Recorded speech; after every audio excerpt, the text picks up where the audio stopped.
couple of years ago, I went down to Cincinnati to meet with my buddy Matt and attend our first Cincinnati Bengals football game. We were very excited. It was both our first games. So I drove 3 hours to Cincinnati from Marietta, Ohio to Westchester, where he lives, a town just outside of Cincinnati. And then we went down to the football game, to the football stadium a few hours before the game started. We went down there and having fun. We were tailgating, grilling hot dogs, having drinks, throwing football, and yelling "Who Day" all evening.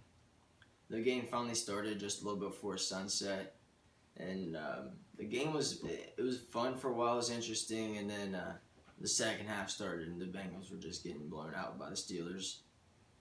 So it wasn't long into the third quarter, and we realized that the Bengals were going to come back and win. So we decided to leave the football game, and then we went out to a Waffle House for dinner, and then we went from bar to bar for drinks and entertainment. After several drinks and a few hours later, I could no longer find Matt or my phone to get a hold of him. So I was very confused and lost what I was going to do because I'm not from the Cincinnati area. So I was roaming the streets in Cincinnati in hopes that I would find Matt. And then a few hours later, after searching, I realized that I wasn't going to find him. So I decided to finish my night off by sleeping in one of Cincinnati's metro parks under a tree. So I woke up early the next morning in hopes that I had to get directions down to the football stadium in hopes that I would find Matt. So I went down there and then went to the parking garage hoping the car was there. So Matt must have already left in the car wasn't there. And then I walked to the nearest convenience store and asked a few people if they could give me a ride, if they were heading towards Westchester, and if so, if they could give me a ride.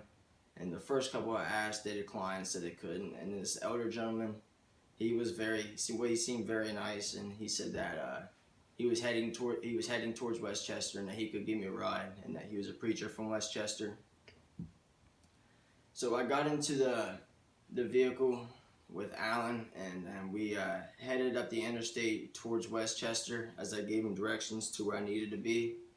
We were going up the interstate, and then I repeatedly told him that, the exit is coming up, it's just a couple miles ahead, it's a mile ahead.